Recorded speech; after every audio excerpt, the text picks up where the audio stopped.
Greetings and welcome to another edition of the Pedalshift Project. The Pedalshift Project is a series of conversations, thoughts, and experiments around the bike touring lifestyle. From tips and tricks to ideas on how to ride your ride, let's shrink the world by bike. Show notes and more are available at pedalshift.net/210 and email the show at pedalshift@pedalshift.net or call the voicemail hotline at 202-930-1109 and check Pedalshift out on all the socials as well. Hello, everybody, and welcome to the 210th edition of the Pedalshift Project. My name's Tim Mooney. Thanks so much for joining. This is the wrap-up edition of a recent tour journal, the Western C&O Loop. Geez, I almost forgot the actual title of it. Really excited to wrap this one up, and because I've got more fun stuff coming down the line for you. First up, a little bit of housekeeping, as I like to open up the shows.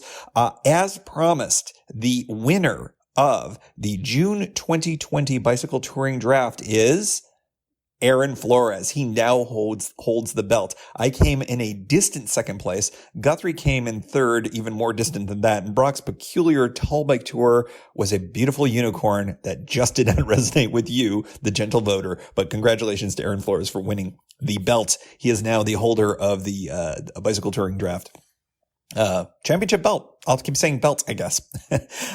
Interesting thing going on from a housekeeping perspective. My bike is in the shop. And now, of course, this is my Nofara Safari, my big, larger touring bike. It's in the shop for some, as it turns out, super severe work. You may recall from the last episode and from that continues in this particular episode that I was having trouble shifting. That was part of the question mark that was going on with it. Well, as it turned out, when you scratch beneath the surface of what was going on with this very well loved bike, that there was some really serious issues from the head tube that actually went all the way down into the fork. So I'm having to get a whole bunch of pieces replaced on this bike over the course of the next couple of weeks. So as a result, it stopped me from using that bike for a tour subsequent to the one that we're going to be wrapping up here. But it didn't stop me from taking out my Brompton on a super fun S240, that's sub 24-hour tour. That was a stealth camping adventure. That's going to be part of a brand new one-shot Pedalshift tour journals that'll be in next week's episode. So I'm really excited to share that with you. But before that, let's wrap up this particular tour journal. Day 3 began with a weirdly chilly, rainy start. It's hard to believe that a summer C&O ride would include anything other than hot, hazy, humid weather, but, it was what it was. The loop had to be closed, though, but would anything other than rain, cold, and tunnels stand in my way?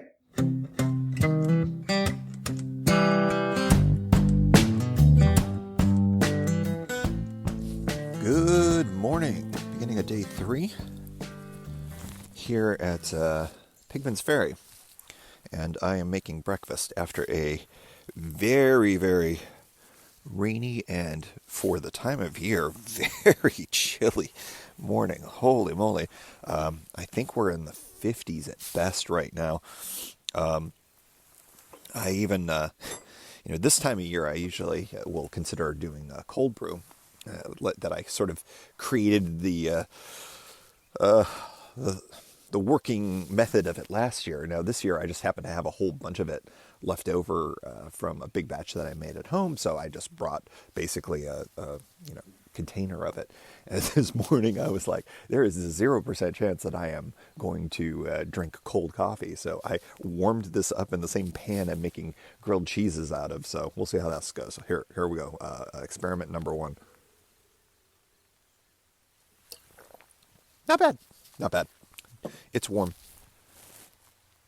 And it's raining again. How about that?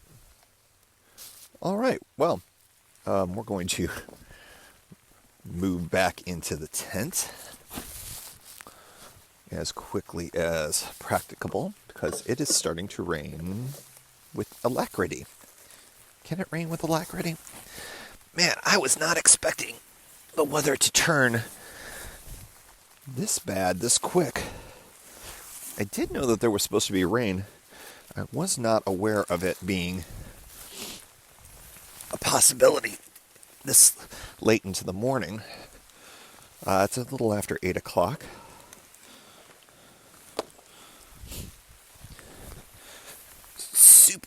ideal.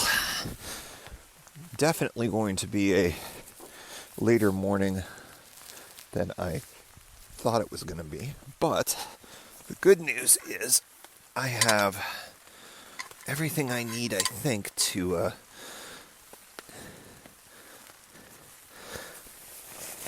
operate from inside my little alcove here. I think this was a first. I don't think I've ever recorded such things in the midst of a rain situation, but here we are. All right. Yeah, I was pretty spread out there, so let's see. Let's get this alcove set as best as we can. This is not super ideal to cook in one of these alcoves. I try to avoid it when possible, but because I'm all set up, I think we're gonna just go for it. The other trick, of course, is to make damn sure that the stove is gonna be level. This is a not insignificant bit of awkward weight on it, so it may be that I skip the cooking and feel good about the fact that Now, did I leave my coffee out there? After all that talk, nope. I sealed it up. It was first priority because, of course. So last night I slept very well. I was aware of the rain coming in because it rained pretty hard, at least on 2 occasions. Didn't check to see what time it was on either occasion, but I think I was very much asleep probably within an hour or 2 after the sun went down. And then I was aware when the sun came up because whatever species of bird it was right in the tree next to me here, and it was very, very happy about sunrise, and it talked about it quite a bit. So there was that. But I still managed to kind of go in and out for another couple of hours. Well, maybe another hour and change on top of that. I think I was sort of up at about a little after 7. And then the rain came, and here we are. You're now all caught up for my evening. I don't know what the weather's going to be like. I only get 1 bar here, so I'll have to check and see what the rain situation is. But I'm wearing all my layers. It is chilly. I was fine last night. The one thing that I did that I think really made a huge difference, one, I put on my larger neck gaiter, and I didn't have to use it as a hat at any point until very late, or very early this morning. And then the other thing that was actually the number one thing that made a difference was I used my hammock as essentially an extra blanket on top of the sleeping bag. The sleeping bag's only rated down to 55. I know we got colder than that last night. But just that extra little layer, it's amazing. It's just basically parachute material, but it did trap an extra layer of warmth, created another barrier. And yeah, I was warmer last night than I was the night before, so it ended up working out well. What a strange bit of weather we had going into it. Beautiful, warm, sunny days, and then kind of almost fall. Well, this morning is very fall-like for around here, so kind of interesting and strange. But I think I'm going to be delaying my departure as a result of all of this, because why bother riding in the rain if I don't have to? But I'm going to have to see what's going on and communicate my pickup time accordingly. So, much more to come. Got about a little over 40 miles of riding today, and it's probably going to be a semi-sloppy, I wouldn't even call it sloppy. It'll certainly be a moist trail. I don't know if this rain was so bad that it'll deteriorate things so much, but the tunnel will be interesting after a rain like this. I don't think I've ever been in the tunnel after rain of note, so that should be interesting. And you get to join me along with it, as you did here in this segment, jumping back into my tent in a bit of a rush. Good times. A little bit after 9 o'clock. Don't know if you can hear it, but it is definitely raining. It's been off and on throughout the last hour or so. And as a result, everything's just pretty wet. So there's a certain point where it's like your gear is wet enough. I'm wrapping up the tour anyways, so I just thought, may as well at least get rolling. Probably not going to be a super enjoyable day of riding, but once I get going in the rain, I think I've mentioned this before. This is my lock that you're hearing. Once I get rolling and it's raining, I usually don't notice much of a difference, I don't quite mind it so much, but it's just sort of the getting everything together. The one thing I don't have is gloves. I do have wool base layer, so I'm good there. I've got a waterproof outer layer, good there. Always bring that. I won't be wearing a hat because that's soaked, but I will be wearing my helmet and a bandana. In fact, I may even put on the helmet now,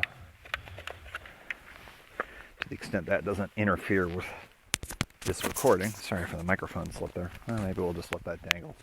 Actually, maybe we'll not punish you with any dangling stuff. But anyways, yeah, I should be relatively comfortable, I would think. I did leave out my camp towel so that I can wipe down my saddle really well ahead of going. So I'm going to wipe it and then put it right on top to avoid getting more rain. Yeah, this is a surprising amount of rain based on what the forecast was. There was some talk in the forecast of, oh yeah, I might get some rain overnight, which we got, but not going this late into the day, which is a bit of a bummer for my third and final day. And of course, it also makes me regret not going a little bit further, but again, what's the difference between 30 miles and 40 miles in the rain? To me, not a lot. So that's the sort of update here. I'll have to say, I always like a little bit of challenge, and I think given the fact that this could have been 95 and super humid, 60 degrees and rain is actually not so bad. I do wish I had gloves. I had one cycling glove that I found, and I was like, oh, I can't find the other one. Oh well, everything will be cool. So, there's that. Alright, one bungee down.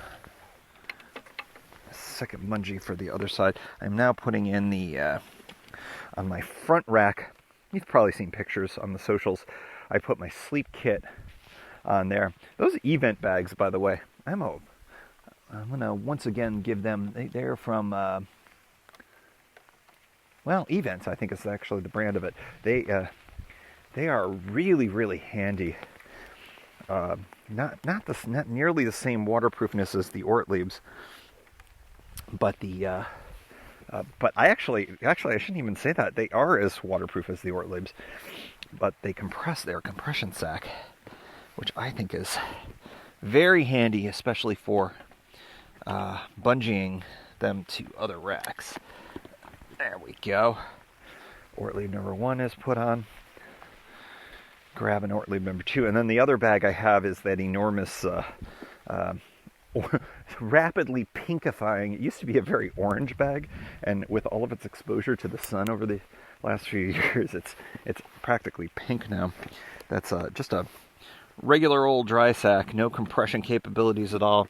It works great for the tent, and I find it to be very handy. I like the fact that there's almost no stress with it. It does what it does. All right.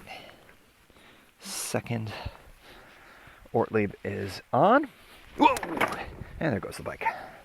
That's the problem when you do this in a half-assed way like I have been. Let's see, everything's on. I think one of the probably the greater dangers in any tour is your bike falling when you have it misweighted because your hanging panniers on there and falling on a derailleur or something like that. Probably one of your worst case scenarios. And I certainly would be in a bit of, I guess it wouldn't be so bad. I do get enough of a signal that I could call for help, but I'm nowhere near a pickup spot of note. I would have to push for at least a few miles, I think, in order to get any kind of a pickup. But it appears that all is good, all is right in the world, despite all the rain. These new bungees are just fine. Not great, but they're all the same size, so I don't exactly have a real custom setup here. If memory serves, this does stretch far enough, though. Yeah. I don't know about the rest of you, but I feel like that every single time I bungee stuff together, it's sort of like I'm doing it for the first time. I very rarely have a set up. It almost always ends up being different configuration every time.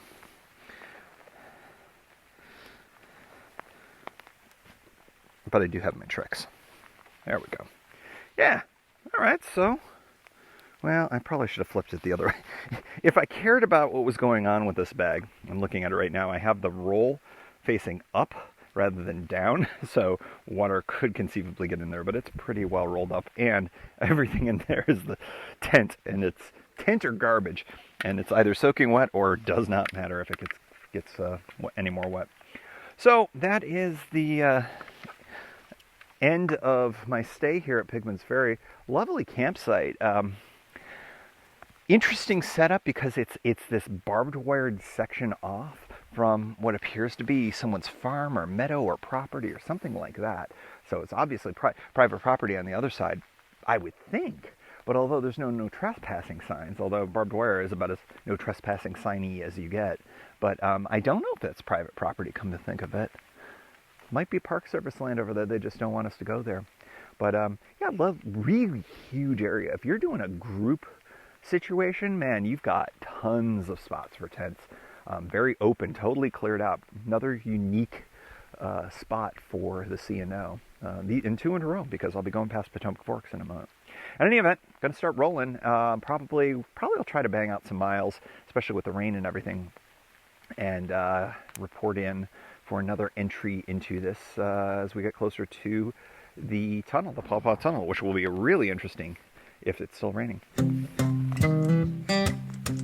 About my mile marker 160, we'll call it 3, give or take. I've just taken a very quick break to derobe a bit here. I am more layered up than necessary for riding, and I just don't want to start sweating too much. So I have removed the helmet for now. I tend not to ride with my helmet on the trail. I know that is perhaps a bit controversial, but that is comfort aligned with, shall we say, odds of issues requiring helmet, knowing full well that I am certainly taking a risk of some type of an accident that would be helped with a helmet, but on balance, I choose that. But in any event, so I've removed that. I've removed the rain jacket, which serves as a wonderful vapor barrier. Even though it is pretty breathable and has the pit zips and everything like that, it's just more than I need right now, as I think we're probably climbing into the 60s at this point. So I'm wearing a wool base layer and then a button-down kind of adventurer shirt of some type. I don't even know how to put it, but basically it's got UV protection. The collar rides a little high, so it covers some of the neck when that's necessary, but not today. Going very slow. I think this is just going to be a longer day than one would typically expect for this mileage. just because the trail is rocky when it's in this state. In a lot of sections, and this one's definitely no different. And it's good. I know that this portion of the trail between here and the tunnel is going to be like this. So I'm looking at, let's see, probably about 10 more miles of this, maybe a little bit less than that, until I'm at the Paw Paw, West Virginia side of the tunnel.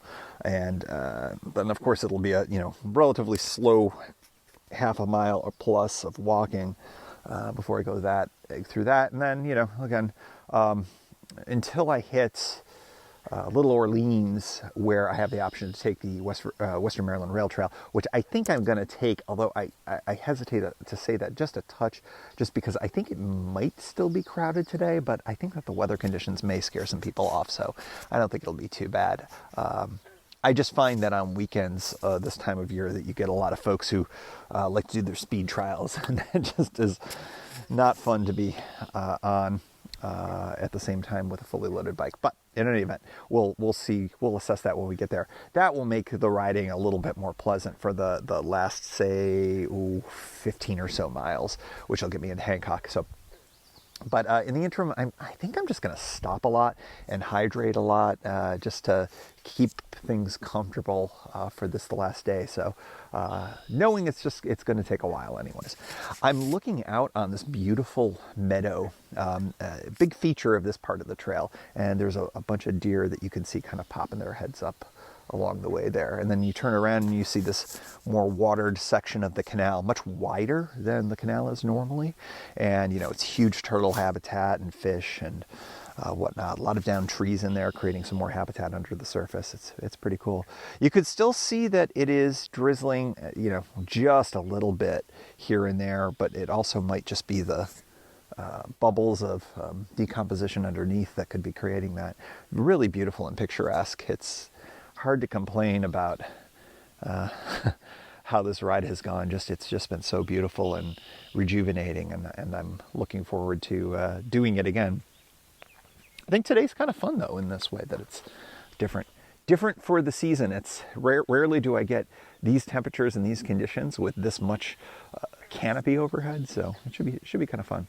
A little bit of fog, perhaps, or mist of some kind as I look in the distance on the water here, so that's kind of interesting. All right, we will keep going. Next stop, I think, will be Paw Paw. So about an hour-ish or so until we get there. Hydrate up, kids. Paw Paw Tunnel. And let's see here. This is the first time I'm realizing ever that I have done the Paw Paw Tunnel in both directions on a bike tour. Of course, I've come here in a semi-tourist mode by vehicle and walked both flanks, but never on a bike tour have I done a loop that included this, which is kind of fun. Mustier smell than on the first trip. Strangely less echoey on this side, but I did notice that while it was dry on this end the last time, it is definitely drippy and wet after the rain, so it's going to be real interesting to see what it looks like going to the far end here.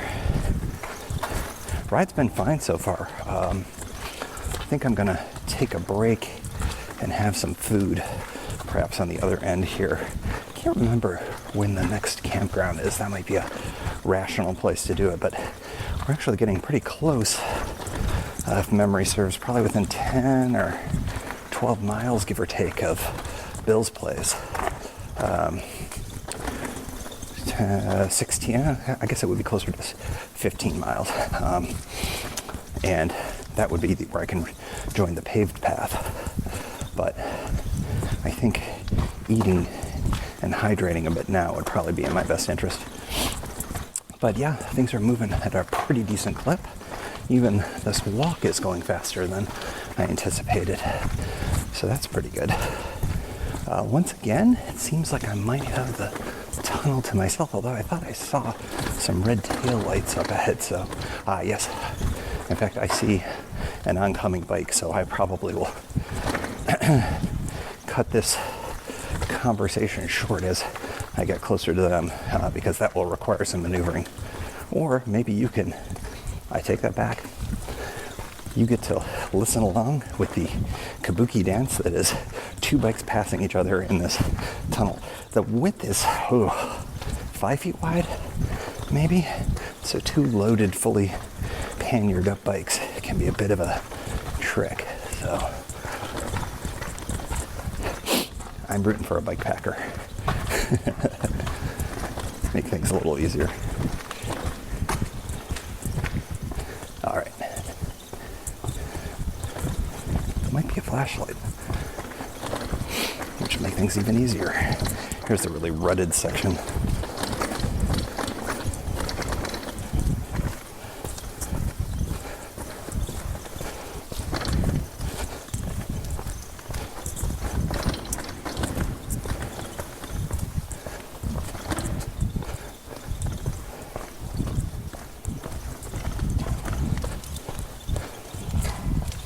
Hi there. Squeeze over here, let you by.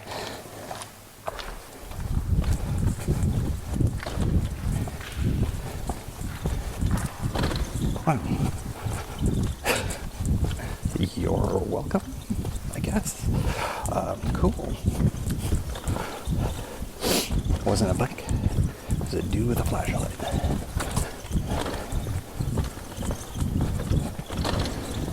An ungrateful dude with a flashlight. I think I'm too polite. I think I demand politeness of too many people. Well, in any event, that's all right. Strangely dry in this section of tunnel.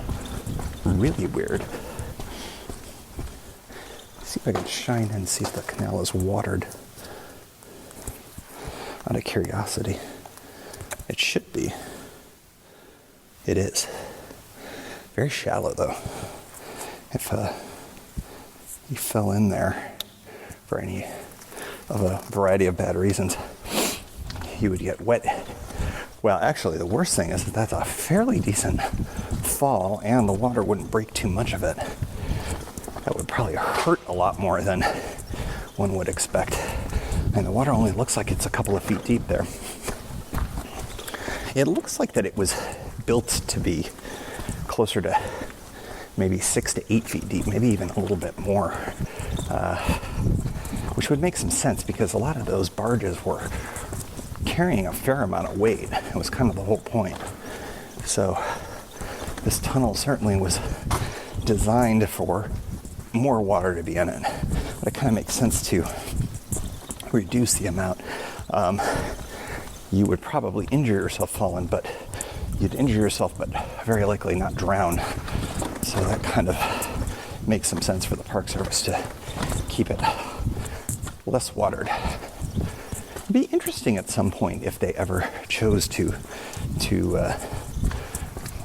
I don't know, maybe light this up and put one of their barges in there that they've got at Great Falls and go back and forth. I mean, that would be probably very expensive for them to run and maintain. We are also in a pretty remote area, so it's not exactly going to be a huge tourist attraction. Getting to Paw Paw, West Virginia takes some doing.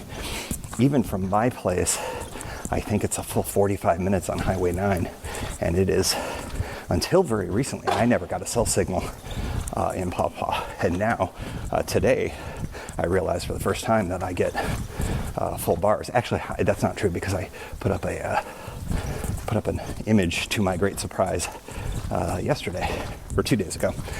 Bike touring, all dates flow together. So yeah, it would be cool to have, but at the same time, just as I think about it, a terrible idea because it would be very expensive, probably amongst the most expensive things for them to pull together, and in a place where very few people would be able to take advantage of it except for the real fans. But you know, who knows? Maybe the C&O is going to become a bigger and bigger thing as time goes on, and certainly I think more people are going to discover it this summer in the area as you realize, okay, what can I do with my with my life? So maybe it could be in the future. At the very least, it'd be neat if they lit it. Although I do have to say, it is kind of fun to have this dark, strange little oddity, at mile marker 156. What just a delightful thing to have on any bike tour, to be able to go through a tunnel that is this jacked up. The Gap has a bunch of tunnels, but they are very snazzy. Many of them are fully lit. They're all beautifully paved, and they're a delight to bike through. This is kind of feels more like an adventure, which I think in some ways is the best way to delineate the difference between the Gap and the C&O. This is much more of a get down and dirty adventure compared to the Gap. And maybe that's why I like it more. And I think also, having done the Erie Canal revisit a few episodes back, I think it reminds me so much of what the Erie Canal Trail was to me. And maybe that's it. That's why I'm Team C&O. Well, as we get to the end here, I think there's some folks, so I think I'm going to slow to a stop and bid you all a farewell from the DC side of the Pawpaw Tunnel. From Little Orleans on the Western Maryland Rail Trail. Yeah, I decided to do the Western Maryland Rail Trail. We always are big talkers often when we ride the C&O, and we're like, oh, no, I'll keep it real. I want to ride the C&O. Yeah, and then you ride the C&O for a bunch of miles, and you're like, yeah, maybe I want that paved sweet goodness. Interesting signs that they have up that I noticed. You can see from afar. It says a $5 fix, and it's like, oh wow, that was good marketing there. I was just curious, what is the $5 fix? And it was a call for folks who ride the Western Maryland Rail Trail to all donate $5 each, because they have done the math apparently, and if every user of the trail gives $5, they will be able to repave the Western Maryland Rail Trail. And let me tell you, it is in need of it. Yes, it is. By the way, I'm back on the C&O. This is the bypass for the Bat Cave. I believe it's the Indigo Tunnel, which I've got a picture of. Hopefully we'll get up on Insta when I'm back within signals again. But anyways, the Western Maryland Rail Trail has just routes all along it. And I'll tell you what, there are times when I ride it when I'm like, man, I'd rather be on the C&O, because the C&O for that section, the one I'm on right now, it's actually kind of nice. Perhaps it's because it gets less traffic. I don't know, but it's the old surface at its best. So there are times when I'm like, I would rather be on the C&O. So I do think if you are a user of the Western Maryland Rail Trail, do it like me. I plan on giving at least $5 to the folks who are looking to repave it. It's the Fort Frederick something visitors, something. I'll have to check the sign out again. There's another sign I know up here at Pierre that I will make sure to note what organization it is that I would like to give a little bit of money to, because it would be excellent to get that completely repaved. It would really extend the usefulness and life of that trail, which is a fantastic little extension. If you're really not loving the surface of the C&O, as I mentioned, I believe on day one, between the 28 miles, and I have now confirmed it's 28 miles, minus this, it might be a mile or two here where we bypass that tunnel that's on the C&O. So let's say 26 miles, plus the resurfacing project, you really are starting to get to a measurable amount of this trail that is not the historic surface. And I would imagine, just based on what we're seeing, that the intention is to continue the resurfacing of the trail as it goes along. It's interesting that they're doing it on the DC side first. I have to think that maybe it's because that's the more used sections of it, and that they're doing it based on use first and then expanding from there. Hopefully, perhaps. I don't know if they're intending on doing the entire trail or not, but I guess we will see. I do have to say the historic surface, when it's good, man, there's very little I love more than riding on it. It can have a really nice, firm ride. I guess it's an open question. Right now, I'm on an excellent portion of the surface. Is this better than the newly resurfaced parts? I don't know. I certainly know that the resurfaced parts stay in this condition, and this area doesn't necessarily always, after heavy rain, large snow melt, etc. But in any event, this will be the final piece of the C&O that I'll be riding for this trip, as I think about it, because once I return to the Western Maryland Rail Trail, I will be on that all the way back to Hancock, and that will be the conclusion of this Western C&O loop, which has just been fantastic. It's always nice to be able to get out on the bike again, even if it's only for a couple of nights. This has been kind of my pattern, a lot of long weekends. And maybe, just maybe, I'll be able to carve out a little bit of time to do something a little bit longer. I would like to get up to the Gap, maybe do a longer ride, but as with everything, I think I mentioned this before, I'm not planning things out more than a few weeks at a time at this point.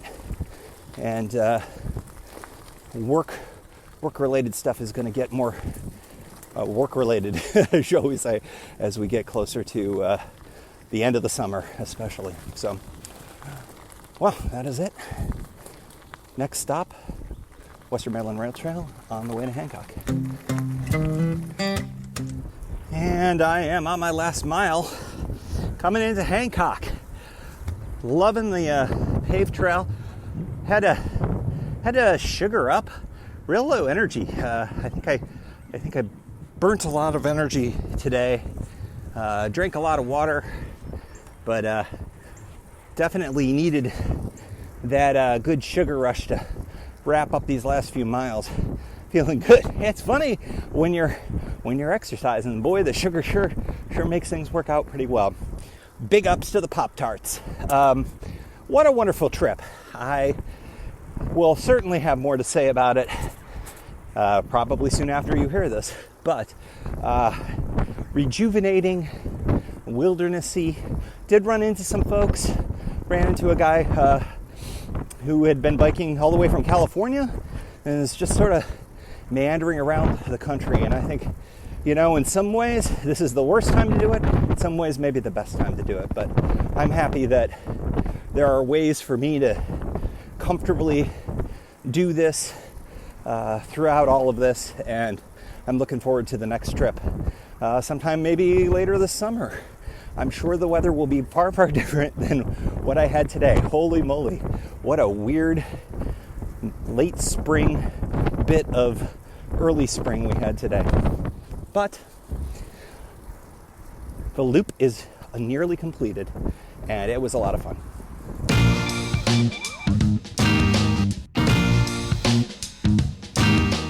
Statistics. Miles biked 44. Go Orange. All my plan. Not really. It just turned out that way. Morning grilled cheeses 1. Number of grilled cheeses eaten since this tour 0. It was a lot of grilled cheese. Downed trees crossed 2. Bat habitat tunnels not gone into 1. Flats 0. And as always, we like to close out the show with a special shout out to the Pedalshift Society. Because of support from listeners like you, Pedalshift is a weekly bicycle touring podcast with a global community, expanding into live shows and covering new tours like the Kessel Run. If you like what you hear, you can support the show for $5, $2, or even $1 a month. And there's one-shot and annual options. If you're not into the small monthly thing, check it all out at pedalshift.net/society. On to the society. Kimberly Wilson, Caleb Jenkinson, Cameron Lean, Andrew McGregor, Michael Hart, Keith Nagel, Brock Didis, Thomas Skado, Marco Lowe, Terrence Manson, Harry Telgadis, Chris Barron, Mark Van Ram, Brad Hipwell, Stuart Buchan, Mr. T, Nathan Poulton, Stephen Dickerson, Vince LaGreco, Cody Florchinger, Tom Beninati, Greg Braithwaite, Sandy Pizzio, Jeff Muster, Seth Pollock, Joseph Quinn, Byron Patterson, Joachim Robber, Ray Jackson, Jeff Fry, Kenny Mikey, Lisa Hart, John Denkler, Steve Henkel,